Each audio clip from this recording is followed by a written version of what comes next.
Ladies and gentlemen, welcome into Tom Curran's Patriots Talk podcast. Here is former Quick Slants co-host, longtime Quick Slants co-host, Devin McCourty. You may also know him from his time with the New England Patriots and from his time at NBC. Of course, you mostly know him from being the co-host on Quick Slants. Dev, how are you?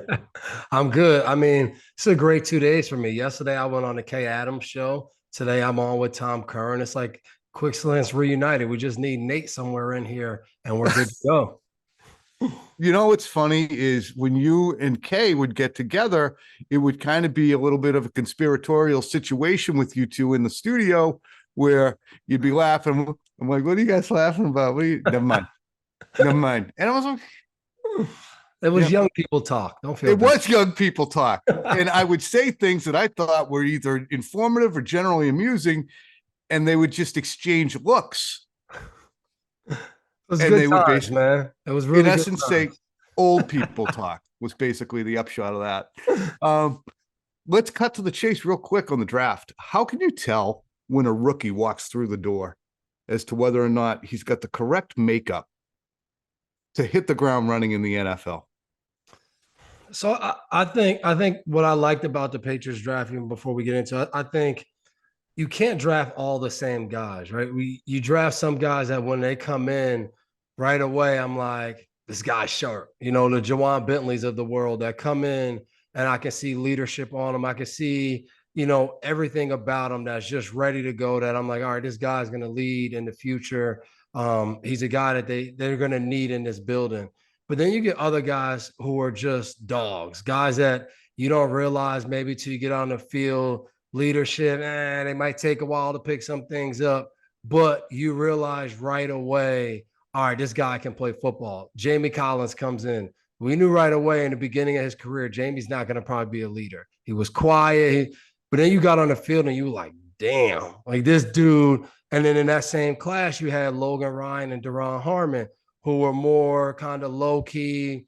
They're going to be in the weight room every day. First guy, like they were the kind of leader types. And I think that's the kind of blend you want in a class. And I thought the Patriots did that with just, and again, I don't know these kids, really well coming out of college, but just reading what people had to say before the draft. And then obviously once they get drafted, the kind of breakdown of it. So I mean, I think it ranges all over. I think the biggest thing is guys that are veterans see what players are as soon as, the pass catchers and coverage guys. When you get in OTAs and minicamp, you get a little snapshot of that. I'll never forget Landon Roberts coming up to me his rookie year, and we're in OTAs and minicamp, and he's like, hey, D, I'm just letting you know, man. I know like right now I'm struggling a little bit, but when we get those pads on, that's when you're going to see what I can do. And I'm Really? like, you're like 5'11" linebacker. Like you need to be running around out here making plays in the passing game. And then we put the pads on, and I was like, oh, he wasn't playing. He was running Demolish downhill, people. killing people. So you just never know. I think you got to have some patience. And I think the biggest thing is help these guys out when they get there, help them along the way, try to make things easier so they can get and show why they got drafted. It's funny. In 2019, N'Keal Harry came in and he had a very, very good camp. And he had a very good preseason start against the Lions. And I'll never forget this. You're watching these kids, but he was hurt. You guys went to Tennessee and he was working out off in those remember the big buildings at the end of the field? It's kind of open air. And he must have finished his workout. And you guys were playing on 3 different fields, and the starters were all on one field. And I remember watching him. He came out. I was on field watching the defense, I think. And he came out and he didn't have any shoes on. And he was just flipping a ball to himself and wearing a tank top. And he just kind of was aimlessly meandering. And I'm a sports writer. Who the hell knows what that evaluation is? But I'm like, I don't think I've ever seen a guy walking around aimlessly. Wouldn't you want to go over and watch as a rookie the offense? Just be a sponge, stand there. So every time they turn around, there's N'Keal who can't play right now in your face. And he just meandered. And I just took that as I wonder if he's all in. Not all. I wonder if he's engaged. I know what you mean. Has a direction.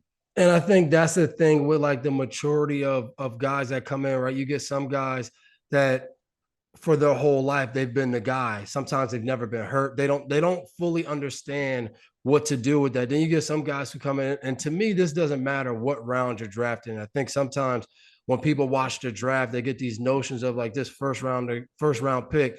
We got to be worried that he's gonna think he's all like, but like they don't know that guy's backstory of how he got to be a first rounder and like his work ethic. Where you could get a guy that gets drafted in the sixth round but their whole life, like I've seen that in New England too. Guy that went to a big time school, was a big time recruit, whole life, it was all upside. And like to them, getting drafted in the sixth round was just somebody else's mistake. And now they were going to prove that it was a mistake and it never clicked in, call it 3 months to maybe a year. They probably never played another snap in the NFL. So it's just hard to find that mix because sometimes, and I think the key thing to me is too, is what when you draft a guy, what is already in the room. So I looked at drafting Polk from Washington. I was in love with AD Mitchell from Texas. I watched him on film, thought he was phenomenal. And I think some of the things that came out about him, whether it's true or not, and I know Chris Ballard, I love his response of people putting the sources thing, put your name on it. I agree 100%. Hey, let's roll that right now, John. For the hell of it, John Henry, roll the Chris Ballard sound on AD Mitchell. We've done a nice job segueing, so we'll get into the Ja'Lynn Polk versus AD Mitchell. This is AD Mitchell from Texas, drafted 52, dropped for alleged character concerns. Here's Chris Ballard. I mean, I read some of the bullshit that was said on TV. I mean, just the typical, excuse my language, our typical league, unnamed sources, bad interview. That's such bullshit. I mean, it is. It's bullshit. Like, put your name on it. I'm tired of, we tear these young men down. These are 21, 22 young men. And if people out there can tell me they're perfect in their lives, it's crap. It's crap. This is a good kid. And, for those reports to come out, like, I said it last year, it's bullshit. I'm sorry. I apologize for the language. I don't, but I do. So to me, when you look at that, I think New England in that wide receiver room, they said, okay, as we look up, we don't have a young leader. Like we don't have a young guy that we're saying, all right, this is our future. We want other guys to follow him. And I think because Tyler Hughes was at the University of Washington with Polk, I think he was able to speak to that. Hey, if we get this guy in the room, he is going to set the example. I said it back in March last year. Jacoby Myers was going to be that guy for them. They lost him. He goes to the Raiders.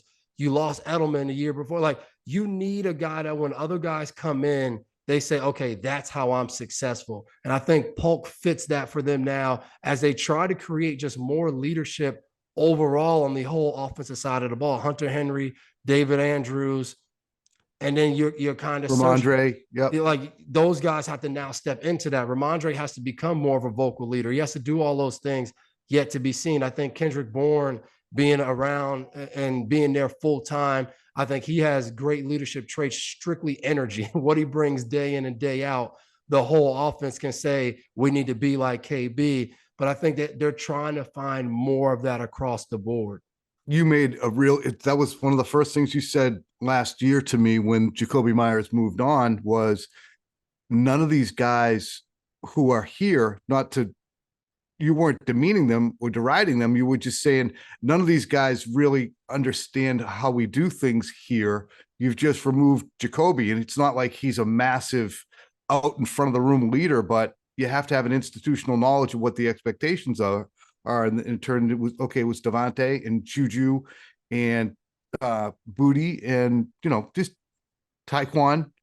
And you were like, someone has to have the reins just so by example, they're showing this is how we're preparing. Yep. And they didn't really have that, that's not why they didn't have a good offense last year, but it helps to have the guy. As you build culture, like you want that. You want some guys that you can look at. When I got to New England, on each level, you could see that, right? And on the offensive line, Logan Mankins was the example. Matt Light was the example of what it meant. And those two guys were different. Logan Mankins was country, old school, not many words. Matt Light was the belle of the ball, laughs, jokes, but like the work ethic, you could figure out as a player, all right, I might be more like this guy, more like that. But at the end of the day, they do what they need to do to be great Patriots. You had Kevin Falk, you had Tom Brady, obviously. You had all of these guys throughout the locker room. Deion Branch came back for a little while. All these guys, and I think like you need that. You need every position group to have different guys to look to say, okay, if it's getting hard, what do I do? If we're winning right now, how do I continue to be consistent? You need people to help people become pros, and you can't have every player like that. That's why I liked Polk, and then you go get Baker. Like you need a mix of some guys that can just go out and play. They'll figure some things out that you might want to do off the field and all of that. They'll figure that out as they go, but as they're going, they're making plays. They're playmakers. You need a little bit of that as well. Is it hard to assimilate when you're a rookie second rounder, a rookie fourth rounder with huge upside, coming into a room where there's veterans like Juju who, or Tyquan Thornton who can look at say, well, that's not a good sign for me. I think you got to be honest. I think that's the biggest thing from a coaching staff standpoint is, hey, look, like this is National Football League. When you're a veteran, you watch the draft different, right? Everybody talks about, man, who are you excited to get? I'll never forget watching drafts and watching. I remember Keyshawn Johnson was there and they drafted Dwayne Jarrett. And he was like, I can't wait to show this young boy the ropes and blah, blah, blah. And then like a week later, they cut him or traded him. And it was just like, when you become a veteran, you look at that draft and you go, okay, all right, yep, that's what they think of the room. Oh, damn, 2 receivers? Okay, not all of us are going to be here. And I think that's being real as a coaching staff, as whether it's Tyler Hughes and Tyquan Underwood, I know are the 2 receiver coaches in that room, Van Pelt as the OC. I think you're just upfront with guys. Hey, we drafted 2 young guys into this room for a reason. We feel like they're guys that can help us. We're going to need them. Guess what? Competition is here. And I'll never forget one of the best phrases I think Coach Belichick used to tell us in all the big games, if you love competition, this is where you want to be. And that would be when we were going to Pittsburgh for a 4:30 game, or we had a big Sunday night football game. It was, if you love competition at 8:17, 8:20, be here ready to go. And I think for that wide receiver room, if you love competition, this isn't one day for a game. This is competition day in and day out. The best guys will be here. And if not, you got to find a new job. Like that's the National Football League. Drake Maye, we haven't even touched on him yet. He's going to come into a situation where he's obviously excited to be here. He's enthused, but he doesn't understand the expectations of being in New England yet. It's really hard. And I'm not trying to say, oh, there's hard media, a hard fan base. Everybody's kind of hard, but it's different. It's different. It is different here. The expectations, the people are very, very quick to find something to say, that sucks, and I don't like that about you. I mean, it's funny because there's not many franchises you can go into right away where it's like, we last won our Super Bowl this. Oh, we got 3 Super Bowl titles after this date. Oh, no, we have 3 more. But like, that's what you hear as soon as you get to New England. I mean, I talk about it all the time. I got up there and they were like, hey, are you aware that nobody wanted you as a first-round draft pick? That Bill just drafted a special teams player. I was asking those questions. It was like, damn. Yeah, you feel like a reach. Yeah, like, I'm like, we can't get a congrats. I can't at least get like my first press conference being like this congratulations. And it was like, no, like this is what it means to play in this market. But I think the thing for him that's going to be unique is they have some time and I think they have to show some patience. I think to really make sure they put him out there when he's ready to go. And when they feel like this team is ready to go out there and compete and give him the best chance to be a good player. I think they're in a good situation where they are very open and collaborative. They continue to talk about that, about where they are and what they have right now. And I think the reality is, okay, the Bills had a lot going on this offseason. Aaron Rodgers for the Jets is coming back off an injury. Miami has some pretty big injuries off last year on that defense, and they still should be a pretty good team. These other teams in your division should be pretty good. To me, it's not a rush to say, all right, this is our year. Get Drake Maye out there as soon as possible. You brought Jacoby Brissett in for a reason. He's dealt with some of the worst situations quarterbacks should ever have to deal with. His rookie year, he had to play against Houston after Jimmy got hurt. Like, I still remember that. The guy's going in there, and then he plays the next week with torn ligaments in his Broken thumb. thumb. He can't play. And then he went last year, backed up Sam Howell, never got a chance to even compete to play. And then at the end of the year, they were like, hey, buddy, go in the game. And I think the Patriots should lean on that, lean on his ability to be a leader, to go and take over an offense and go and still give you a chance to compete. I think better than you were last year from the offensive side. But also, I think he can kind of let Drake Maye watch for a little while, see how it goes. All right, this is how I want to operate this. All right, if we're a little shaky at left tackle because we get one injury and we're still searching for depth, all right, these are some of the things I might need to go to. I think it's really hard as a rookie if you get thrown into a little bit of an unstable situation right away. Like, it can go downhill in a hurry. And I know you guys will not be taking it easy if he goes out there and has a 3-interception game and they lose. I don't think the media is going to be like, oh, it's okay, Drake. We knew these days would come. Like, I just don't see that. And I think that could be tough for a young player. Yeah, it can be. And I think what's interesting too is you have to understand the urgency of the organization with Robert Kraft at 82 saying, I want a top tier quarterback. And now it's December 30th and you still can't open the present that's under your tree. You got to sit there and continue to stare at it. And when's it ready? We're still putting it together. I want to play with it. I want to watch it. And so I think there's that pressure of urgency for this franchise to return to where it was after, a 4-13 season. But I also think it helps because they just had that, right? They just had the new president. We opened right away. And there's so many other factors in why it didn't work. But like, the toy's gone already. Like, my kids open their toys all the time on Christmas. A week later, I can't find the toy. I know, because you haven't played with it since Christmas morning, and then you just threw it to the side. And I think having that knowledge, I think it might be a little bit easier for Elliott Wolf and Ja'Lynn Polk. I think it might be easier to say, hey, we were all present for what just happened. Like, we're trying to avoid that. We're like, I get it. All right, this guy wasn't here. All right, this offensive coordinator wasn't there, and this guy. But at the end of the day, it didn't work. So let's try to not go down that same path. And again, I agree with you. If it gets to December and he's still not ready to play, it's going to be hard. But I just think there's something to not just having these few preseason games where, honestly, it's nothing like what you're going to see in the regular season. And then you get out there and you're used to seeing some looks, but now every single play, you have safeties running down to the left, they're running in the right. Oh, this guy that lined up at middle linebacker is running through the middle because he's like this. He's like Marte Mapu, who's like a linebacker / a safety, but I don't know what he is. He has number 4 on. It's mass confusion. And next thing you know, the first 3 games, you saw 3 different defenses, 3 different third down sets, 3 different red area. And you're like, how the hell? I think if you can just ease a little bit of that to start the season. Deshaun Watson, I remember, didn't start right away. Tom Savage started in Houston, didn't take long. I think it might have been like week 2 or week 3 or something like that. He got in, he took over from there. I just think some part of that might help. I don't think they have to go full Patrick Mahomes where you sit, but I think different because Alex Smith was already there running that offense. So it was a little different.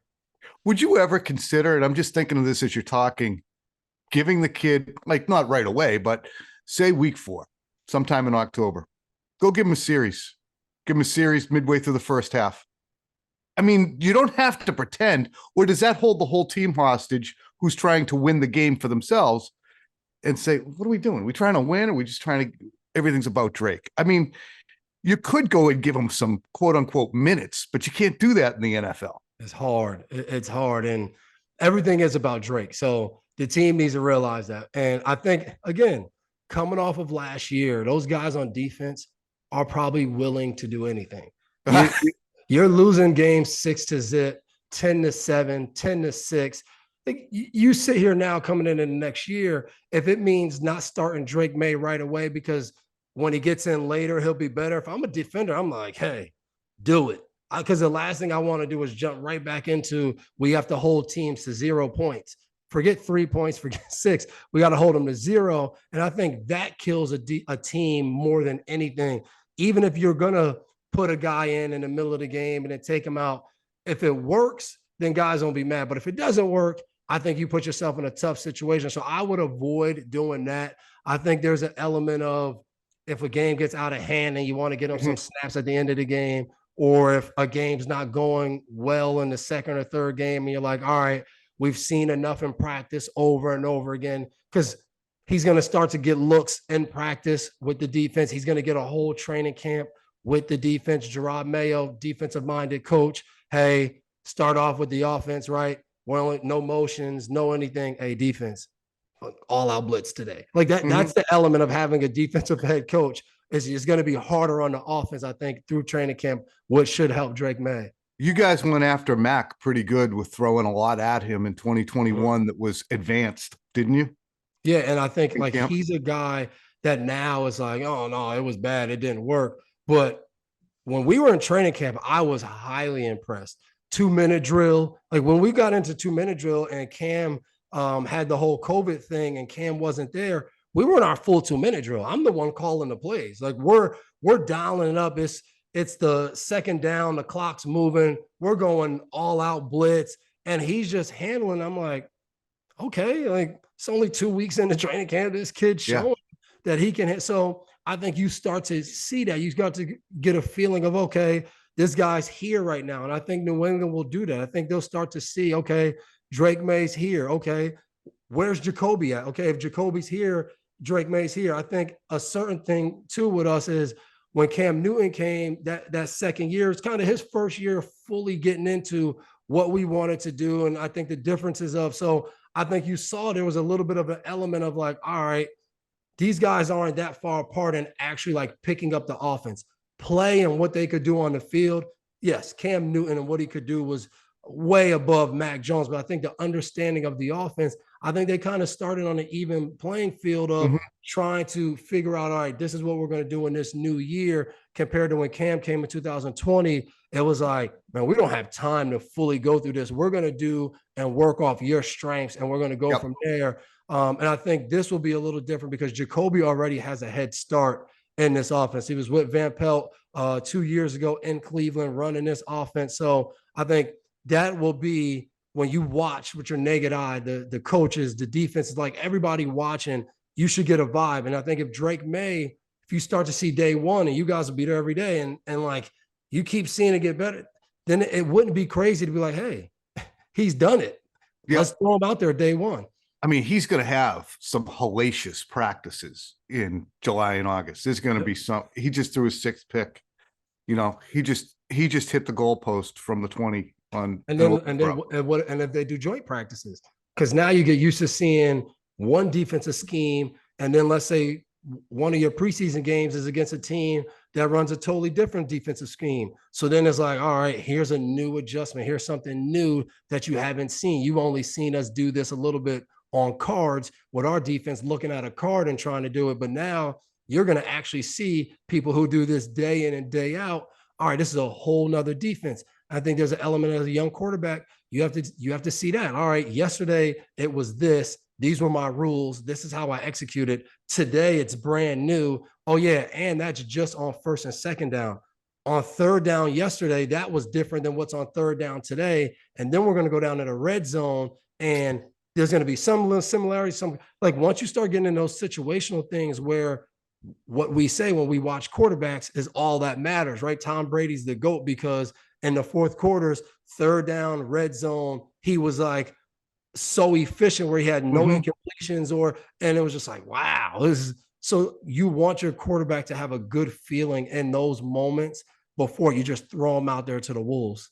Is that one of the things that you look for, Dev, as a teammate and as kind of a student of the game, as a defensive leader, for improvement, for an indicator when Drake Maye might be ready? Is, all right, he screwed it up the first time. How much better does it look the second time?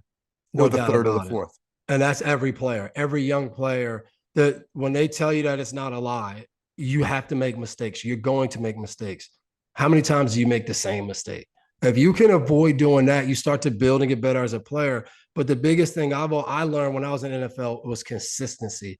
How can I become this guy that every time I'm on the field, it's just like this? And then it's great play right back here. Great play. And every player is trying to do that. The sooner you can get to that shows when you're a Pro Bowl player, all pro player, or our defense is really good because we have a bunch of guys doing that. And I think there's a ton of players on this team that's trying to get to that. I think you see Michael Onwenu, Kyle Duggar, 2 big-time free agent signing back.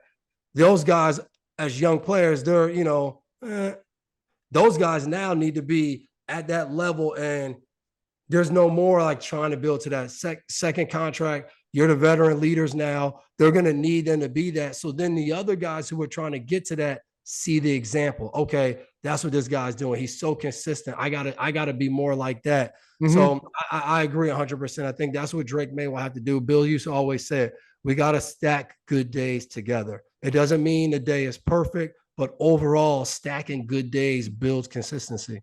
It's funny, just to go to your side of the ball, and 2 players who were interestingly a little different on that scale played right next to each other were Hightower and Jamie Collins.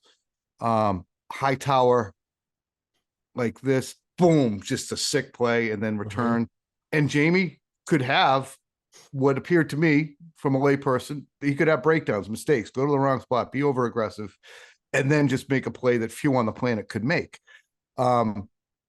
Is that kind of a good illustration? Because that's going to happen with Maye. Jacoby's going to be, mm-hmm. and Drake Maye is going to be.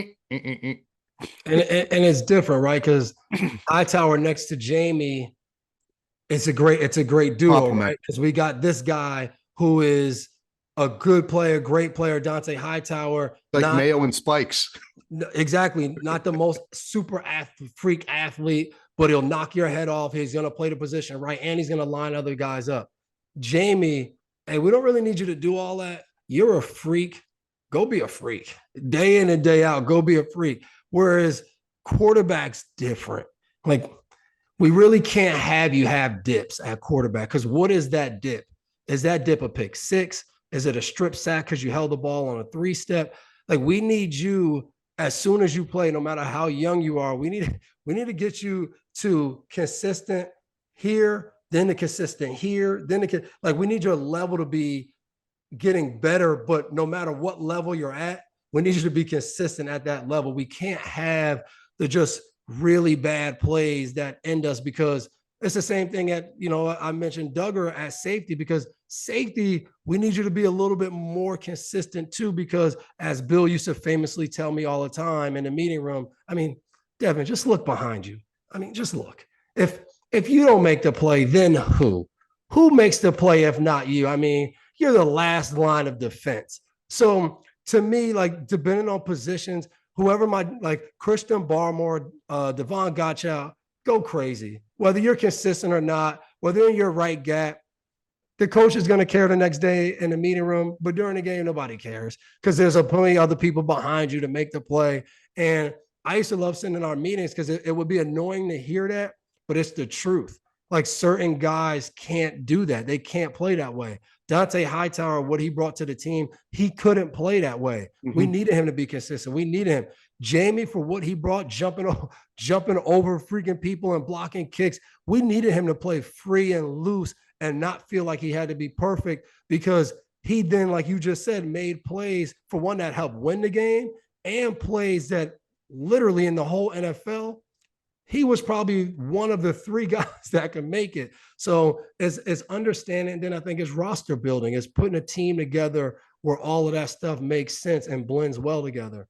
But you like what they did in the draft. You like the Maye pick. You like the receiver picks. Yeah, I do. And I like that they went and got a tackle. Again, we always read these reports, these breakdowns of, all right, this guy's ceiling is a swing tackle. All right, well, what was Michael Onwenu's ceiling, right? His ceiling was he played tackle or whatever he played in college, but he's a guard. He's a guard. He can't play. And he's a right tackle. His best film now, 4 years into the NFL, has been at right tackle. So I'm always a little weary of the whole draft breakdowns where, this past week, it was famous that, Josh Rosen getting drafted to the Cardinals received a grade, phenomenal pick, great. Patrick Mahomes of Kansas City received a C. Okay, well, give me that C any day of the week compared to the A. So, but I think they did what they had to do to try to build this team, trying to build it the right way. I know people are like, oh, they drafted another interior lineman. I don't know if that has anything to do with that guy as a player, but speaks more about what they already have. I mean, it still speaks to the guy as a player. They drafted him for a reason. Right. And I think people have to also realize, like, hey, not every pick that they made previously might have been what everybody now agrees with. Like, there were different people making these decisions, different people in the room. So it might be a little bit of, okay, this is the style and these are the guys we have, but we might be trying to move more towards this way, and guy like Cole Strange was hurt last year. We don't know the severity of what they feel he's going through. So you bring in another interior lineman. But I think when you just look at bigger picture, to have a good quarterback, you have to have weapons and you have to protect them. So, and you have to have a running game. They have Ramondre Stevenson. They went and got Gibson. I think they felt like, hey, we're pretty good right there. Maybe I don't know if they got an undrafted free agent at running back. Maybe we'll do something like that. But we feel pretty good in our running game. But like, we have to make sure we're good on the offensive line and at receiver. And then it seems like the kid they got in the 7th round at tight end might have a chance to have a role as a package or whatever that is. Kind of a move guy, yeah. Yeah, because I think that'll be big for them, having Hunter and having Hooper at tight end are good spots. But I think if they can have another guy who's like, oh, this guy's a pretty good athlete, he moves well, I think that can help them too on offense. Is it going to be tough for Bailey Zappi to take a rep after Joe Milton and Drake Maye throw it through the friggin' wall? It's just going to be hard because of the investment they just made. You signed Jacoby Brissett. All right, that's splitting some first team reps. You drive Drake Maye with the 3rd pick. Those are the first team reps. Those guys are going to take a bulk because you draft Joe Milton too. So, all right, he's going to take some of those 3rd string reps or young guy reps. But first and second team, it's going to be Jacoby and Drake Maye because Drake Maye needs reps. He needs more and more reps. So I think it's going to be interesting of, do they even bring Zappi to training camp? Do they try to allow Zappi a better chance maybe elsewhere? Or do they say, hey, let's keep Zappi in case we got to put him in the game because we know at the level he can go play. Like, I don't know exactly how they feel about Zappi. I know if I'm Zappi a little bit, I think job security is the best thing. So you don't rush out of there, not knowing where you can end up. But I think it's a tough situation as a player where, like, all right, your team's probably getting a quarterback, but then they get 2.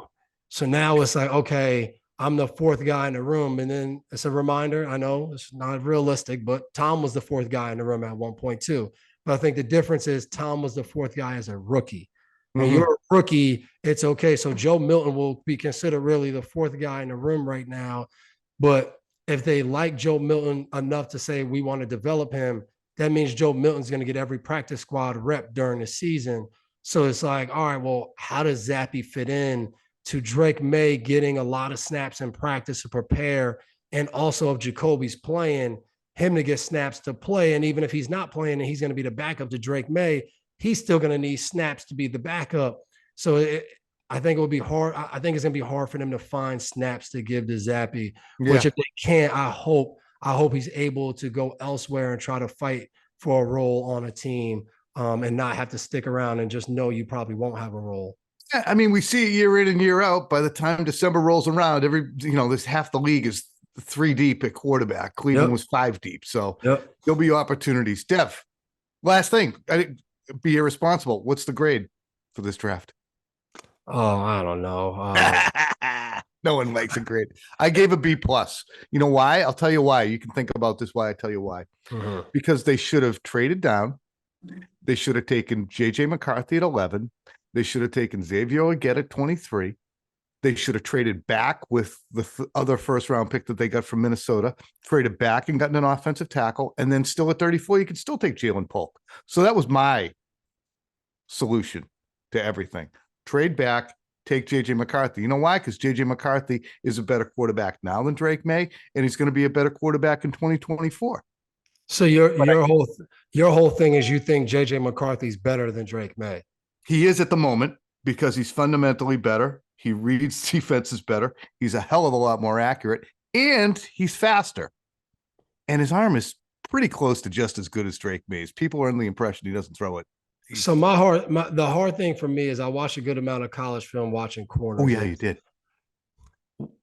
Reading the defense in college it has nothing to do with the NFL. Especially when you have the time that he did. Yes. I mean, it was eat a sandwich. So when you hear people talk about CJ Stroud, and it was like, oh, and then you hear people who are honest and they say, Houston had no idea he was going to be able to do that. It says you watch this college film, you don't really get to see him process 1, 2, 3. He never had to do it. They said, so like you didn't really know if that was going to be the case, if he was going to be able to do it. So to me, if you feel like JJ McCarthy's the better quarterback now, because to me, if you're the better quarterback now, you have a chance to always be the better quarterback. Work ethic, tools. If you have the arm strength, like if you don't have the arm strength or different things like that, then that's one thing. But JJ McCarthy can throw on the run. He's versatile. He could do different things. He didn't have to do it in college, which scared me most of all, because I'm like, well, all right, well, then how do we know that you can do it? Like that to me was my fear of like, all right, in some of the biggest games against Ohio State, you threw the ball 8 times. It's like, how do I know for sure? So if that's how you felt like, hey, JJ McCarthy, then that to me makes sense. All right, then I think that's a better kind of evaluation rather than like, well, these guys aren't going to be this good because this guy is like, I think that, but if you're saying, hey, they could have traded back because Leggett looks pretty legit, looks like a freak of nature out there. And then I think a chance that would have got them a tackle earlier maybe gives you a better prospect. Yeah. But again, I don't think they screwed up. Yes. You still get Drake Maye.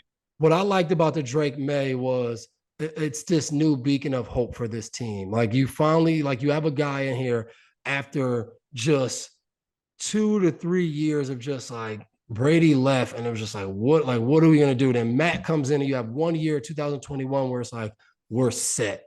We found the guy, we're going to be good. And then the next 2 years are like 2 of the worst years for Patriots fans that they can remember, other than the people who were, Schaefer Stadium and things like that. The world was ending watching the Patriots the last 2 years for a lot of the fans. So I think you get Drake Maye, who you have to believe that he has a ton of upside. And I think because everyone keeps talking about it, I thought Bill did a great job on McAfee's show draft night of, hey, God's a good player. He hasn't played a lot of football. Like I thought it was so authentic because like that. I did too. That was a team meeting. Everything he said was when young guys come in, he's like, this guy hasn't played a lot of football. So, I mean, his footwork is terrible. But I think like he said, all right, this guy compares himself to Josh Allen, and I don't see that.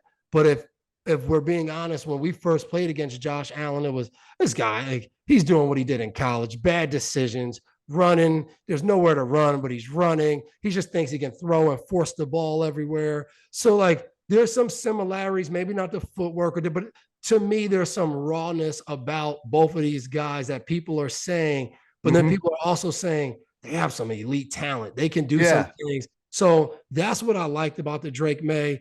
I thought Buffalo did a great job of they continue to build around Josh Allen, right? It was the John Brown and Cole Beasley years. Then next, Stephon did. Like they continue to say, hey, this guy he's getting better. Let's make sure we keep up with him getting better. So I think that's going to be the key for New England. The rest of the guys are yet to be seen, right? I like the Polk. I think they got a leader. He has to go play well, right? He has to develop and be a good football player for him, not just a leader. I think sometimes we talk about guys being leaders, and leadership to me is what Bill used to tell us, is attitude and performance.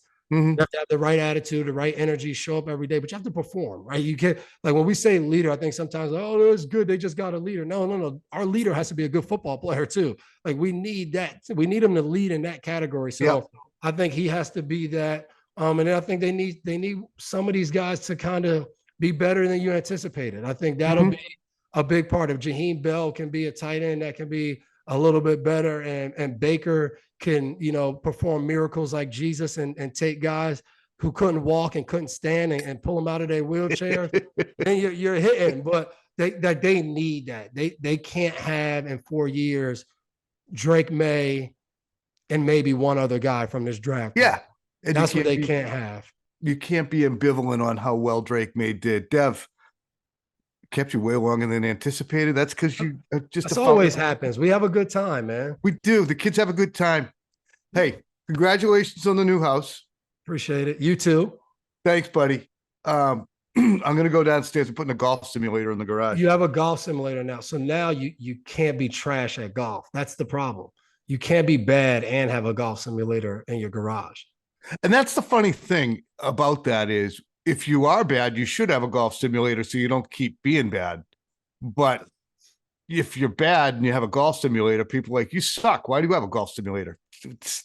You have like the Patriots upgrading a facility. Like you have a nice facility. You can't keep being a terrible team. Can't be 4-13 again, So yeah. Well, I mean, the facility might be debatable at this point, but you want to be able to go back in. You want to be able to go sit next to the owner at the basketball game. They're improving it. They're improving some things. They're improving some things. All right, Thundercat is hard at work. Celtics going to take care of business. How far are they going? Finals. They should win it all this year. This is the year they should win it all. You concerned about Stapsy? Did you see that he hurt his calf? Yeah, that's a little concerning. But it looked like it was more of an ankle than a calf.